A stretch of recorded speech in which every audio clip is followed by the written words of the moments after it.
नमस्कार, मैं हूं अतुल सिंघल। मित्रों, कार्यक्रम नमो इम्पैक्ट में आपका स्वागत है।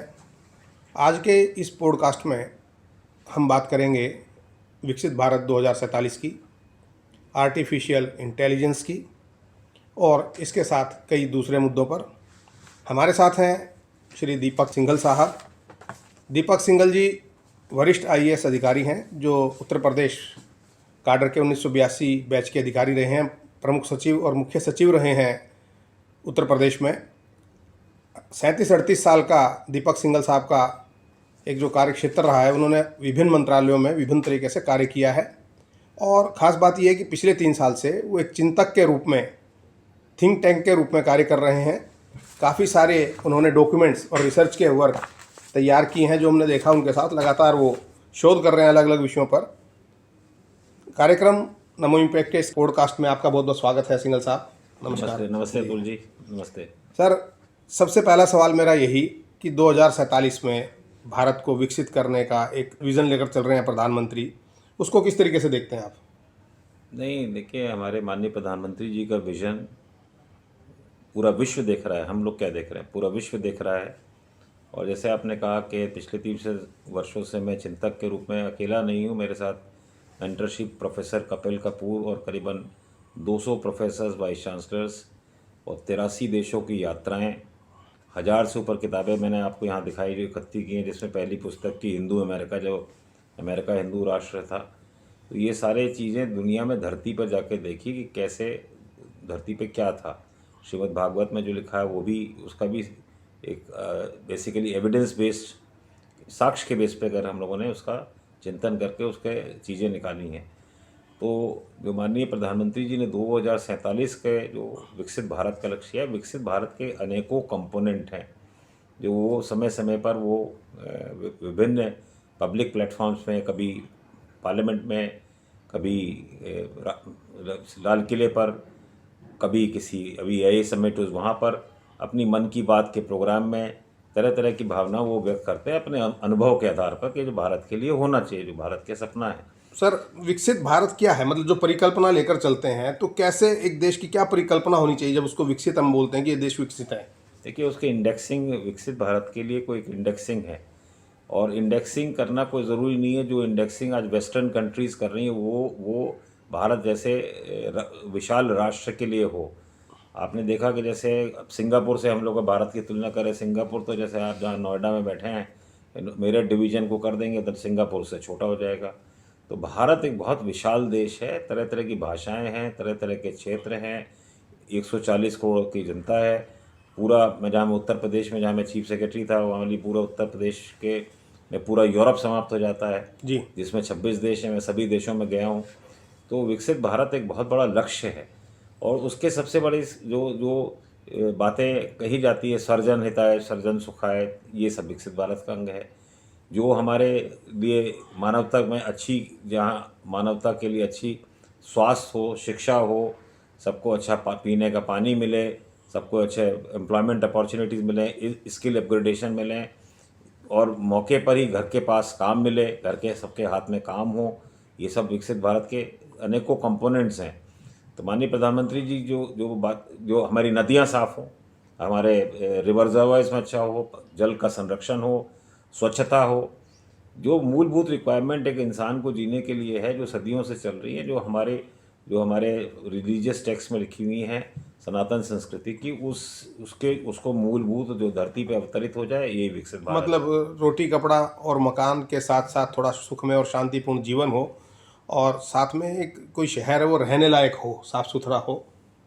देखिए, इसमें दोनों चीज़ें हैं, अध्यात्म और ज्ञान। जी, विकसित भारत का मतलब खाली इकोनॉमिक्स ये नहीं है कि मेरी खाली मैं मर्सिडीज़ कार पे चलूँ या मैं कोई बहुत बड़ी हवाई जहाज़ में चलूँ। जी, लेकिन मेरा जो मन शांत रहेगा, अगर मान लीजिए मर्सिडीज़ लेके भी बैठे हुए हैं और आपको दिन भर रात को नींद ही नहीं आती है, तो विकसित भारत का वो संकल्प नहीं है। जी, मतलब भारत में जो अध्यात्म शक्ति थी और भारत की ज्ञान शक्ति को एक साथ संकलित करते हुए एक नए भारत का निर्माण हो, ये विकसित भारत है। और सबसे बड़ी चीज़ है कि जो अभी हाल में जो आपने देखा कि एआई का भी यूटिलाइजेशन विकसित भारत की ओर कैसे हो, ये भी एक नया संकल्प हुआ। कि पहले कभी भारतवर्ष में आपने देखा कोई किसी ने प्रयास किया कि पूरी दुनिया के लोगों को एक प्लेटफॉर्म पे इकट्ठा कर दें। कम से कम हर चीज़ में रनवेज तो बन रहे हैं, अगर रनवे नहीं होगा तो फिर जहाज़ कैसे उड़ेंगे। जी तो ये अभी संभव हो पाया। हम लोगों ने सब चीज़ों के अलग अलग प्रोजेक्ट रिपोर्ट्स संकलित किए हैं और क्योंकि देखिए उसमें एक डेडली कॉम्बिनेशन था। हम लोग कई सारे एडमिनिस्ट्रेटिव ऑफिसर्स थे जिन्होंने फील्ड में काम किया, collector, commissioner, secretaries, chief secretaries, और वो दुनिया में एम्बेसडर से बात हुई। एक इंटेलेक्चुअल प्लेटफॉर्म है जिसमें प्रोफेसर कपिल कपूर, प्रोफेसर जगबीर सिंह या INGCA के मेंबर सेक्रेटरी सच्चिदानंद जोशी जी, ये हमारे साथी लोग जितने यहाँ पे काम कर रहे हैं, राघवेंद्र मिश्रा जी, ये सब लोग हैं जो कि ज्ञान के भंडार हैं। तो ज्ञान के भंडार को और प्रैक्टिकल भंडार को, एडमिनिस्ट्रेटिव भंडार को एक साथ इकट्ठा करना और उसको टेक्नोलॉजिकल स्वरूप देना, ये एक बहुत बड़ा मेजर टास्क था। आसान नहीं था कि सब जगह घुसना, हर जगह से सूचना लेना, यूनिवर्सिटीज़ में जाना, कॉलेजेस में जाना, जी इंस्टीट्यूट्स में जाना, अलग अलग संस्थाओं में जो लेफ्ट हैंड और राइट हैंड को नहीं पता वो उसको एक मैच पे लाने का प्रयास करना। ये प्रयास हुआ है, 3 साल से कोशिश कर रहे हैं, काफ़ी आगे भी बढ़े हैं। निश्चित तौर पर ये कामयाबी मिलेगी, लेकिन कैसी चुनौतियां आप देखते हैं सरकार के सामने 2047 के लिए? देखिए, सरकार जिस तरह से बढ़ रही है, अपने सरकार के पॉइंट ऑफ व्यू से तो मैं कहूँगा कि जैसे मैंने आपको विकसित भारत के लिए एक अभी आपको खुद ही दिखाया, जी ये हम लोगों ने डॉक्यूमेंट बनाया, इसका विजन डॉक्यूमेंट आपने विजन तैयार डॉक्यूमेंट किया। प्रधानमंत्री आत्मनिर्भर विकसित भारत। जी ये डॉक्यूमेंट अभी आपको दिया भी है, हाँ, ये मेरे पास ये भी है, आपके बिल्कुल। पास जी डॉक्यूमेंट जी है। अब ये डॉक्यूमेंट में मूल 3-4 चीज़ें हैं। हम्म। अभी क्या है, जितनी प्लानिंग हमने अनुभव किया, आज हम जब लोग देखते थे ज़िलों में या प्रदेश में काम करते थे, सब टॉप ड्रिवन है कि ऊपर से बन के स्कीम नीचे चली जाए। प्रधानमंत्री जी कभी ये सपना नहीं देखते, वो कहते हैं कि हमेशा डायरेक्ट बेनिफिट लोगों को मिले और डायरेक्ट बेनिफिट के लिए नीचे से चीज़ें ऊपर की ओर बढ़ें। तो इस पर हम लोगों ने परफॉर्मा डिज़ाइन कराया था कि परफॉर्मा डिज़ाइन करके कि हर का जैसे आपका आधार कार्ड में आपका नाम लिखा रहता है, ऐसे इकोनॉमिक कार्ड हो गए। अब इकोनॉमिक कार्ड गाँव में मान लीजिए 6600 देश में 6600 ब्लॉक हैं और जितने करीब 800-900 जिलों में 6600 ब्लॉक हैं। वो जितने भी ब्लॉक हैं उनमें 3 ब्लॉक में मिलाकर एक क्लस्टर बन जाता है। तो वो उसका नाम हमने लिखा ग्रामीण आत्मनिर्भर भारत, ग्रामीण आर्थिक विकास परिक्षेत्र। जैसे SEZ था, स्पेशल इकोनॉमिक जोन, और इसको REZ कर दिया, रूरल इकोनॉमिक जोन। अब रूरल इकोनॉमिक जोन में क्या है कि आदमी मैंने यूनिवर्सिटी से पढ़ के निकला, कॉलेज से पढ़ के निकला, उसके फादर को ही नहीं पता वो कहाँ नौकरी करे, क्या करे। हर आदमी नौकरी तरफ भागता रहता है। एक घर से निकले, हम सहारनपुर के आप भी रहने वाले हो तुल जी, पता है, एक आदमी मनिहार से निकले और सीधे कोशिश करता है जाके बम्बई में नौकरी करे। तो ये क्यों करे भाई? क्या वहाँ आसपास चीज़ें, पपीता पैदा नहीं होता या और चीज़ें नहीं होती हैं? तो इसका फॉरवर्ड बैकवर्ड लिंकेज निकाल के जो तमाम योजनाएं हैं सरकार की, बैंकों की, सब चीज़ करके एक क्लस्टर अगर मिल जाता है और इस देश को 2100 एंटरप्रेन्योर्स दे दिए जाते हैं, तो 6600 के 2100 एंटरप्रेन्योर मिलके और इतने लाखों लोगों को वहाँ घर के पास काम मिल जाएगा। तो ऑलरेडी प्लग एंड प्ले होना चाहिए, क्योंकि आदमी के पास इतना सोचने का वक्त नहीं है कि वो करे क्या। जैसे पढ़ के निकला, मैं यूनिवर्सिटी से पढ़ के इंजीनियरिंग करके निकला, मेरे को तो नहीं पता कहाँ क्या करना है। तो आपने पहले ही दे दिया कि भाई तुम बेटा जहाँ रहते हो उसके ब्लॉक के चले जाओ, ये तुम्हारा घर है, ये तुम्हारी चाबी है, ये तुम्हारी फैक्ट्री है छोटी सी, ये तुम्हारे 10 रिपोर्ट है, तुम्हारे घर में जो अच्छा लगता है। मान लीजिए आपके माता पिता करते हो, खेती करते हो, तो आप स्ट्रॉबेरी शुरू कर दो, बहुत से स्ट्रॉबेरी पैदा होती है। आप फल फूल शुरू कर दो, तो आप जो भी चीज़, और उसका फॉरवर्ड लिंक है, जो बड़ी कंपनी आपके नीचे ब्लॉक तक आएगी, फिर बड़ी जो नेशनल लेवल की कंपनी है उसको लोकल टू, तभी PM साहब कहते हैं कि local to global, local to vocal. तो लोकल चीज़ पैदा, ये एक मंत्र तो दे सकते हैं माननीय प्रधानमंत्री, लेकिन ये ब्यूरोक्रेसी का रोल है कि उस मंत्र को ग्राउंड पे एग्जीक्यूशन कैसे हो। काम तो आप जैसे नौकरशाहों ने करना है। देखिए, मैं ये नहीं कह सकता काम सब कर रहे हैं, लेकिन क्या होता है कि इसका सोच विकसित करना और जो हमारे एक जो पुराने ग्रंथ हैं उनके नॉलेज के आधार पर चीज़ों को निकालना। मैं आपको छोटी सी बात बताऊँ, फिर जैसे एक मान लीजिए एक हमारे शास्त्रों में गर्भशास्त्र में ये लिखा हुआ है कि क्या चीज़ माता को रहते हुए, गर्भवती रहते हुए उसको क्या क्या चीज़ों का पालन करना चाहिए, सेवन करना चाहिए, क्या खाना चाहिए, किस तरह से गुणी बच्चा पैदा हो, किस तरह से उसके संस्कार अच्छे हों। तो आज पूरी दुनिया में क्या हो रहा है, बच्चे टेढ़े मेढ़े पैदा हो रहे हैं। बाहर निकलते ही जो है पता लगा किसी का हाथ गड़बड़, किसी का पैर गड़बड़, किसी का सर गड़बड़, और दिमाग में सबसे बड़ी तो सोच भी गड़बड़ है, सोच गड़बड़ निकल रही है। तो लेकिन ये सब चीज़ें गर्भशास्त्र में लिखी थी। अब गर्भशास्त्र के बारे में आज की आधुनिक महिला को अगर कैसे पहुँचे, शिक्षा में नहीं है, लेकिन अब AI आ रहा है तो ये जितने भी हमारे शास्त्र हैं वो पहुँच जाएँ। उदाहरण के लिए मैं आपको दे रहा हूँ, विकसित भारत के लिए स्वास्थ्य। अब स्वास्थ्य के लिए अभी मेरे को कोई ये नहीं कहना कि ये अच्छा है वो अच्छा। हमारे यहाँ दिक्कत क्या हो रही है, बहुत से मैं एलोपैथिक डॉक्टर, जो मेरे एलोपैथिक डॉक्टर हैं नोएडा के सबसे अच्छे हैं, वो कभी अपने आप एलोपैथिक दवाई नहीं खाते। मैं उनका नाम नहीं लूँगा, लेकिन वो कभी उन्होंने पिछले मेरी जानकारी में केवल मरीजों को देते हैं। केवल मरीजों को देते हैं कि वो पढ़ाया गया उनको, उनकी रोजी रोटी है। तो मैं उनसे कहता हूँ कि अभी अभी हम लोगों ने एक सेमिनार किया था जिसमें देवीदास जी, जो वॉरियर फैमिली के टॉप डॉक्टर लोग हैं, 18 लोग हमने वहाँ बुलाया। सीएम साहब गोवा के पे भी आभार के उन्होंने, सीएम साहब ने खुद बुलाया और वो 2 घंटे चिंतन किया। और हमारे कुटरेचा जी थे जो सेक्रेटरी आयुष थे, वो भी थे। तो सारे लोगों को बुला के पहली बार ये प्रयास हुआ कि तीनों कमीशन, हमारे 3 कमीशन हैं, एक एलोपैथिक का मॉडर्न मेडिसिन का कमीशन है, एक आपका आयुर्वेदिक का कमीशन है, एक होम्योपैथिक कमीशन है। ये तीनों कमीशन बने हुए हैं, तीनों में लिखा हुआ कानून में, तीनों मिलकर एक जॉइंट निकालेंगे। प्रधानमंत्री जी तो कमीशन ही बना सकते थे ना, लेकिन मिलना तो इन्हें ही पड़ेगा आपस में। समग्र चिकित्सा प्रणाली। आप हैरान हो गए कि पिछले ये एक्ट को बने हुए 3 साल हो चुके हैं, अभी तक कमीशन की एक भी बैठक नहीं हुई तीनों को मिलकर जिसमें कोई चीज़ निकले। तो अब ये कोई प्राइम मिनिस्टर साहब सुन कहेंगे साहब आप बैठक करो मिलके, तो सब लोग वहाँ काम कर रहे हैं। तो इसलिए अब हम लोगों ने इसलिए ये तय किया है कि उस लास्ट मीटिंग में कि जैसे डावोस में है वर्ल्ड इंटीग्रेटेड, जो वर्ल्ड इकोनॉमिक फोरम है, तो ऐसे ही एक वर्ल्ड इंटीग्रेटिव हेल्थ फोरम बनाने के लिए कानून बनना शुरू हो गए। तो ये कुछ मूलभूत चीज़ें, चिकित्सा है, स्वास्थ्य है, ड्रिंकिंग वाटर है, हाँ, शिक्षा है, बिल्कुल ठीक है। ये सारी चीज़ों में कुछ ऐसा चीज़ जो कि शासन तो नीतियाँ बना सकता है। गवर्नमेंट ये तो ना कहेगी साहब, गवर्नमेंट कहे स्वच्छ रखिए भारत को, पर आगे गवर्नमेंट ये तो कहेगी कि अतुल जी आप केला मत फेंकिए। उसका पालन तो नागरिकों को भी करना है, अपना दायित्व भी उनको समझना है करने के लिए। बिल्कुल ठीक कह रहे हैं दीपक सिंघल साहब, जो वरिष्ठ नौकरशाह हैं। उन्होंने कई सुझाव दिए और सबसे बड़ा सुझाव तो ये है कि सरकार को ये चाहिए, अगर विकसित भारत बनाना है, कि 6600 ब्लॉक हैं, जो पूंजीपति हैं, जो उद्योगपति हैं, उनको जिम्मेदारी दी जाए एक एक क्षेत्र को विकसित करने के लिए, कि 3 ब्लॉक के ऊपर एक ब्लॉक बना के या उनका एक इलाका बनाकर पूंजीपतियों को कहा जाए कि आप इसमें विकास के कार्य कीजिए। उनको छूट मिलनी चाहिए, जैसे आपने कहा कि उनको जीएसटी में छूट दी जा सकती है, उनको कुछ और इनकम टैक्स में छूट दी जा सकती है, आकर्षण उनके सामने पैदा किया जा सकता है और जिम्मेदारी दी जा सकती है। तो बड़ा अच्छा सुझाव आपका है। और आप जो एआई की अभी बात कर रहे थे कि प्रधानमंत्री जी ने भी कहा, एआई का इतना बड़ा समिट हुआ और एआई को लेकर चिंता ये थी कि नौकरियां जाएंगी बच्चों की। हालांकि प्रधानमंत्री जी ने कहा कि एआई का जो इस्तेमाल है वो हर क्षेत्र में होना चाहिए, इससे नौकरियां बढ़ेंगी, घटेंगी नहीं।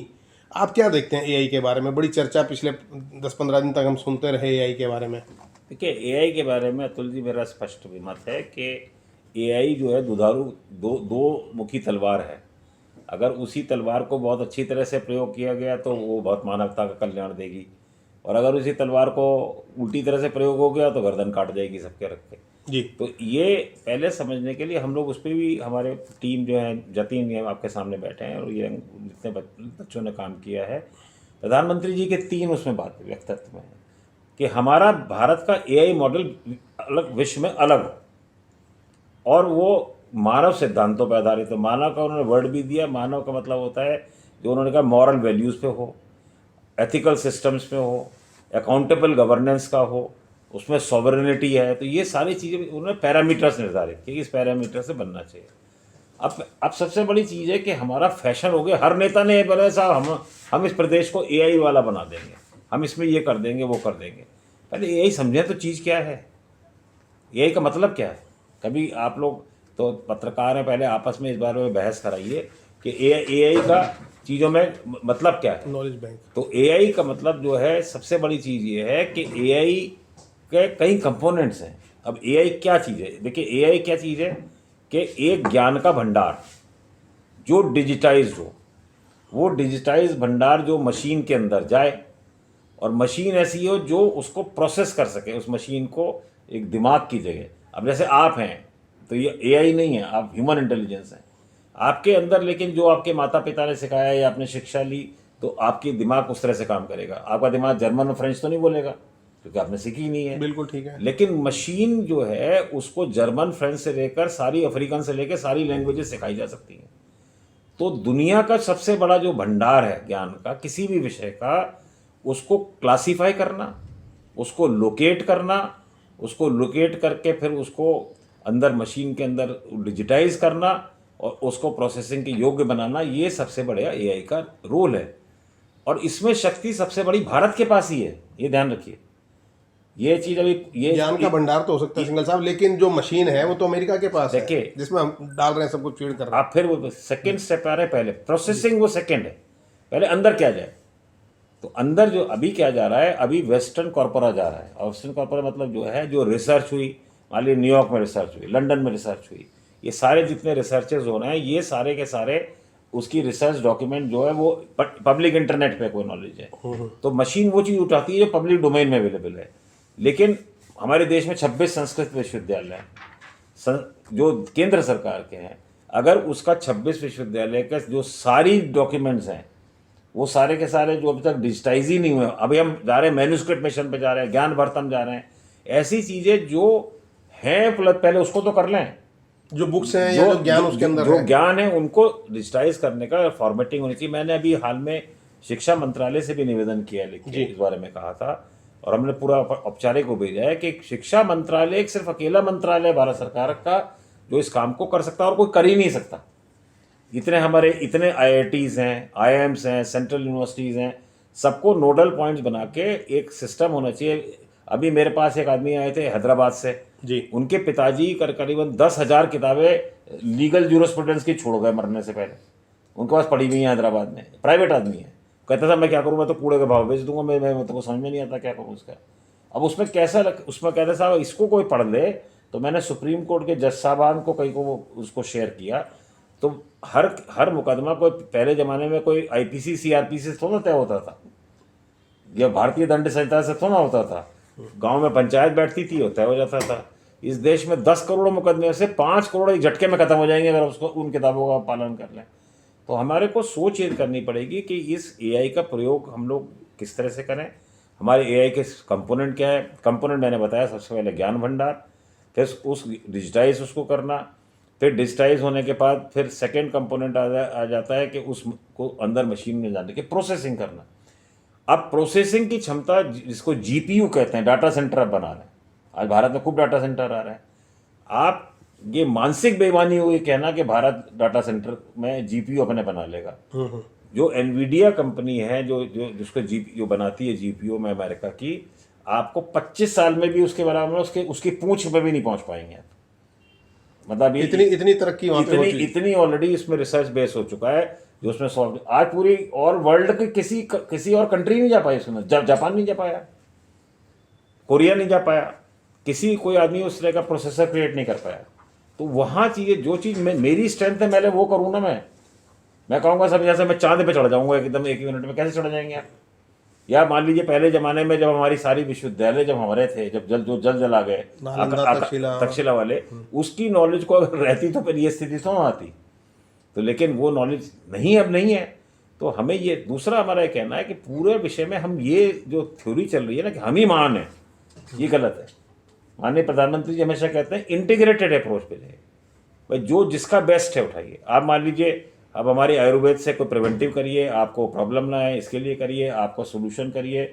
आपको हल्दी पीने से दूध बढ़िया सोल्यूशन होता है। कोविड में आपने देखा तरह तरह की चीज़ों को, बीमारियों का निराकरण हो। लेकिन ये कहते हैं ना साहब कि मॉडर्न मेडिसिन बेकार है, आपका सर फूट जाइए तभी सुश्रुता से आपातकाल है तो फिर वो करना ही पड़ेगा। आपको अगर बुखार 104 है तो वो करना ही पड़ेगा। तो दोनों चीज़ों का आपको जो लिंक करके रास्ता निकालना है, ये तो जो आपका जो मैं 5 कंपोनेंट में कहूँगा वो जानने बहुत ज़रूरी है AI के। एक तो AI का डाटा, फिर AI के मॉडल्स कहाँ से हैं। अब एक मॉडल्स जो AI के होते हैं, जैसे GP चैट है, चैट GPT है, आपके 5 से 7 मॉडल जो विकसित हो चुके हैं लगातार। इन आपको जानने की जरूरत पड़ेगी इन मॉडल को बनाने में करीब 20-20 लाख करोड़ रुपए खर्च हुआ। अब 20 लाख करोड़ के मॉडल जो बना के बैठे हुए हैं जिन्होंने उठाया है, उसको अगर हम कहें कि बजट से हम 500 करोड़ रुपए 1000 करोड़ से उस मॉडल को बना दें, वो संभव नहीं है। या तत्काल बना पाएंगे इतने जल्दबाजी में? इसीलिए हमको उनके जो मॉडल्स निकले, चीन ने बहुत सारे मॉडल विकसित किए और अपने तरीके से किए, तरह तरह के मॉडल्स वहाँ पे निकल के आए।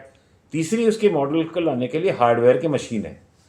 हार्डवेयर की मशीन पे हमें अभी प्रयास करना चाहिए, लेकिन प्रयास करने से कुछ हासिल बहुत ज़्यादा मेरी निगाह में वहाँ पे नहीं होगा। उसमें आपको बहुत लड़ाई लड़नी पड़ेगी। जो GPU मशीन से उनका सहारा लेके लेकिन एक चीज़ का देखना पड़ेगा, वो GPU जब मशीन्स भारत में ला रहे हैं, जो बहुत अच्छा प्रयास है प्रधानमंत्री जी का है, क्योंकि ये डाटा सेंटर जब यहाँ बनेंगे तो इसकी प्रोसेसिंग होकर जो डाटा रहेगा वो भारत की सोवरेनिटी के हिसाब से सुरक्षित रहेगा, उसके सर्वर यहाँ रहेंगे। जी। ये कोशिश हो रही है ये कि भाई अब जो सर्वर यहाँ पे हो, तो क्योंकि डाटा का जाना, अब आप सोचिए कि दिल्ली के पूरा दिल्ली पुलिस का जो रिकॉर्डिंग हो रही है कैमरा पे, जो आपका रेलवे स्टेशन की रिकॉर्डिंग हो रही है, उसकी रिकॉर्डिंग का कॉपी कहाँ पर है? बाहर। तो अब इंटरनल सिक्योरिटी देश की कैसे होगी? हो ही नहीं सकती। बिल्कुल ठीक है। मतलब कोई आदमी कुछ भी कर सकता है। तो ये जो एक इस दिशा में पहले क्योंकि नहीं बढ़े थे, अब कम से कम मैं कहूँगा एक उस तरफ से बढ़ना शुरू हो गया। अब सबसे बड़ी जो भारत की स्ट्रेंथ है वो एप्लीकेशन ऑफ एआई है। एप्लीकेशन ऑफ एआई के लिए मैंने आपको, जैसे अभी सबसे बड़ा आत्मनिर्भर भारत बनाने के लिए एप्लीकेशन है, एग्रीकल्चर के लिए एप्लीकेशन है, इस स्किल डेवलपमेंट के लिए एप्लीकेशन है, आपको किसी भी फील्ड में अप्लाई करना, मेडिकल फील्ड में एप्लीकेशन है। आप अपने सारे, अब ये मेरे को अभी थोड़ा पैर में दर्द हो गया था, इस लड़के ने अभी कहा साहब मेरे सारे एक्सरे दे दीजिए, उसने एआई में डाला, फट से उसने बोल दिया कि आपको ये दवाई खानी है। अच्छा, आप कुछ भी निकाल लीजिए। बहुत बढ़िया। तो ये अब आगे चल के देखिए शिक्षा व्यवस्था ही बदलेगी, ये ध्यान रखिएगा। अब एमबीए की जरूरत नहीं पड़ेगी आगे चल के, उससे खुद बोल गए वो, आगे चल के जरूरत पड़ेगी जो कारपेंटर है, जो आपका वो ठीक कर रहा है, जो हाथ वाले काम कर रहे हैं, उन सबकी जरूरत पड़ेगी। दिमाग वाला तो यही काम कर ही देगा, वो सारा कर ही देगा, आपका बैलेंस शीट बना देगा। आप ये जो आज रिकॉर्ड कर रहे हैं इसकी भी कोई जरूरत नहीं पड़ेगी। अच्छा, अब आप समझिए कि आपने सीधे अपने ये कंटेंट डाला। अच्छा, ये मैं किताब दे दूंगा, ये अभी दे दीजिए, लाइए इसके कंटेंट, और आधे घंटे में आपसे इससे बढ़िया रिकॉर्डिंग निकाल के दे देगा कि खुद वीडियो भी आ जाएगी, टोटल वीडियोग्राफ एकदम पूरा 10 मिनट के। एआई बोलेगा प्लीज प्रोड्यूस 10 मिनट फिल्म, तो क्लाउड सर्वर से सब क्लोन बन जाएगा, आपका क्लोन बन जाएगा, मेरा क्लोन बन जाएगा। बोलेगा कि सब ये क्लोन बन गया और सब बोले चले जा रहे हैं। दीपक सिंघल साहब इस पे बोल रहे हैं। अच्छा। तो अब इसका डेंजर क्या है कि आप मान लिया अतुल जी के घर पे जाके कलेश हो जाए, पता लगा वहां पे उनका माधुरी दीक्षित के साथ फोटो आ गया, तो ये कलेश है इसका। ये तो समस्या रहेगी। तो मतलब आप सोचिए इसका वो दुरुपयोग है। तो आप हमारे बच्चे जो है तरह तरह का दुरुपयोग कर रहे हैं, तरह तरह की गलत फिल्म्स देख रहे हैं। अभी देखा, अभी गाजियाबाद में 3 बच्चे मर गए जो कोरियन फिल्म देखने का जो वो कर रहे थे। तो ये जो इस चीज़ को देखना पड़ेगा। फिर इन सब चीज़ों को जो भारत की सबसे बड़ी शक्ति है वो समझनी पड़ेगी। देखिए भारतीय जो माइंड है, भारतीय माइंड ही अमेरिका को कंट्रोल कर रहा है। आप सैन फ्रांसिस्को, मुझे पता नहीं आप गए नहीं गए, मैं तो कई बार गया हूँ। जितना भी बे एरिया भरा पड़ा है, जितनी भी कंपनी, आज देखिए सुंदर पिचाई कौन है? भारतीय। जितने भारतीय ब्रेन जिसे कहेंगे ना, भारतीय ब्रेन जो इन सब चीज़ों को चला रहा है, चाहे हार्डवेयर है चाहे सॉफ्टवेयर है, ये सबसे बड़ी चीज़ है। तो हमको अपने जो खर्चा करना चाहिए लोगों को, वो उनको ट्रेन करने के लिए, भारतीय लोगों को, यंग बच्चों को जो निकल रहे हैं इसको ट्रेन करने के लिए, उस माइंड को कल्टिवेट करने के लिए, उससे तरह तरह के सॉफ्टवेयर बनाने के लिए। मैंने एक बढ़िया सॉफ्टवेयर बनाया तो उसके आधार पे मैं उसको मोटिवेट करूँ सॉफ्टवेयर के लिए। मैंने मेहनत किया तो मैं अमेरिका में जाके 1 करोड़ रुपये पाता हूँ सॉफ्टवेयर का, यहाँ पे मुझे 2 लाख भी कोई देने को तैयार नहीं है। तो ये सारी चीज़ें जितनी भी होती है, ये एआई की चीज़ें इवॉल्व होंगी। बट कम से कम एक ही अच्छी चीज़ हुई कि ये पहली बार भारत में, हम लोग भी 40 साल नौकरी किए, पहली बार इस तरह का नेशनल लेवल पे कोई प्रयास तो नहीं हुआ कि सबको बुलाएं बैठाएं। देखिए जब कोई पंचायत होती है तभी कुछ सोल्यूशन निकलते हैं। बिल्कुल ठीक है। और लोग बात दुनिया भर के आए, बात किया, भारत का भरोसा बढ़ाया और भारत का विजन माननीय प्रधानमंत्री जी ने सबके सामने रखा। मेरे ख्याल से ये इस प्रयास पे कोई राजनीति किसी को नहीं करनी चाहिए। जो मेरा सोचना है कि जो राजनीति करते हैं कि ये हो गया वो हो गया, ये गलत है। जो अच्छी चीज़ हो रही है उसको अच्छी तरह को सराहना करनी चाहिए और देश को आगे बढ़ने का अवसर देना चाहिए। आपने एक विषय और छोड़ा था जो आपने, जैसे आपने नदियों की बात अभी चर्चा में आप कर रहे थे जी। अब यमुना के लिए, देखिए यमुना के लिए जो मैं 4 साल खुद प्रमुख यूपी का प्रिंसिपल से, यमुना क्या है? इंटर स्टेट रिवर है। तो क्या दिल्ली सरकार उसको ठीक कर सकती है? पहला टेक्निकल पॉइंट मेरा ये आपसे। हम हमेशा कहते हैं कि दिल्ली के मुख्यमंत्री इसकी जिम्मेदार, कैसे जिम्मेदार है भाई इंटर स्टेट रिवर के लिए? क्योंकि दिल्ली में सबसे ज्यादा गंदगी यमुना में नहीं, ऐसा नहीं है। अच्छा सर, कोई भी चीज पहले कानून समझना चाहिए। हाँ। रिवर मैनेजमेंट का जिम्मेदार कौन? मान लीजिए मैं सेंट्रल गवर्नमेंट किसी चीज की जिम्मेदारी, मान लीजिए भारत की सुरक्षा के लिए सेंट्रल गवर्नमेंट जिम्मेदार, केंद्रीय जल आयोग होगा तो इसका केंद्रीय जल आयोग है। अब केंद्रीय जल आयोग की जिम्मेदारी है दिल्ली की यमुना को ठीक करने और सॉल्यूशंस देने। हम लोग जब सिंचाई देखते थे तो हमने पहले भी कहा था, इसका सर्वे कराया यमुना का पूरा, या यमुना का सर्वे मेरे पास रखा हुआ। हमने कहा था कि इसका रबर डैम से जो वर्षा का पानी दुनिया में चाइना में रोक लिया, कोरिया में रोक लिया, स्वीडन में गया था वहाँ रोक लिया, जर्मनी में रोक लिया। तो वो रबर डैम क्या होता है, ये सिर्फ इतना सा एक डैम है, खड़ा सा 3 मीटर खड़ा हो जाता है और यूँ गिर जाता है पानी, यूँ खड़ा हो जाएगा फिर यूँ गिर जाएगा। तो आप समझिए इस तरह के अगर डैम यहाँ से लेके आगरा तक 20-30 डैम बन जाएंगे तो जितना वर्षा का पानी समझ में 3 मीटर भरा है और सारा काम आ तो जाएगा। बिना अविरल धारा के निर्मल हो सकती है। आप बताओ कि कभी अभी सोच सकता है जब गिलास में पानी ना हो तो कैसे निर्मल कर दो, कैसे कर दोगे? तो खाली जो वहाँ पर खाली प्रवचन करने से, हमारे स्वामी चिदानंद की बड़ी मैं इज्जत करता हूँ, हर बार आते हैं प्रवचन करते हैं, वहाँ पे शंख बजाते हैं, यमुना में आके सब अच्छा काम करते हैं। हमारे भी गुरु जी, हमारे भी गुरु जी, हम भी पैर छूते हैं स्वामी जी। लेकिन ठीक है, वो एक अध्यात्म पार्ट है, उसका नेगेटिव नहीं है। वो भी ईश्वर से प्रार्थना करते हैं कि यमुना साफ हो, उनका मुख्य उद्देश्य ये है। यमुना गंगा के लिए लगे ही लेकिन उस चीज के माध्यम से टेक्नोलॉजी हमें देखनी पड़ेगी कि यमुना के अविरलता कैसे रहे। मतलब संत तो जागरूक कर सकते हैं ना सर, जागरूकता का कार्य होना चाहिए। लेकिन बेसिकली अब हो क्या रहा है इस कंट्री में, कभी कभी कि दांतों के डॉक्टर का इलाज कैंसर वाला कर रहा है, कैंसर का इलाज दांतों का डॉक्टर कर रहा है। तो जब दांतों का डॉक्टर कैंसर का इलाज करेगा तो कैंसर का पेशेंट तो मर ही जाएगा। तो ये स्थिति है। तो ये जो अच्छी अच्छी योजनाएं हैं, हम लोग कोशिश कर रहे हैं बहुत ही गोपनीय तरीके से, और कोई हम प्रचार नहीं कर रहे हैं अभी तक। शायद पहली बार अब अतुल जी से पुरानी मित्रता है, इसलिए उन्होंने बहुत मुझसे आग्रह किया कि चलो आपसे बात करते हैं, तो आपके बात सामने रख रहे हैं, कुछ आपको डॉक्यूमेंट भी दे रहे हैं। आप उचित स्थान पर जहाँ ठीक लगे अब इस बात को मैं आपकी बात को पहुंचाऊंगा। चाहिए देखिए, बात करिए, अगर कोई चीज़ आती है ज़रूर अवश्य। तो राष्ट्र हित में हमारी पूरी टीम अवेलेबल है। अगर राष्ट्र हित में कोई चीज़ करने का प्रयास होता है तो हम लोग सामने बढ़ के करेंगे। और मेरे ख्याल से जो आपने कहा कि एक बहुत बड़ा अवसर है भारत के लिए, भारत एक नया अवसर देख रहा है पूरी दुनिया में। और मैं तो इस तरह से कहता हूँ, भारत का अवसर एक प्रकृति दिखा रही है, प्रकृति ही इसको मोड़ती है। ये जो चीज़ें हो रही हैं, आप देखना आने वाले समय में बहुत से राष्ट्र आपस में लड़ मरेंगे। तो जो कहते हैं ना भारत के पुनः उदय होगा, वो ऐसे ही होगा, क्योंकि भाई कुछ लड़के खत्म होंगे और कुछ बचेंगे।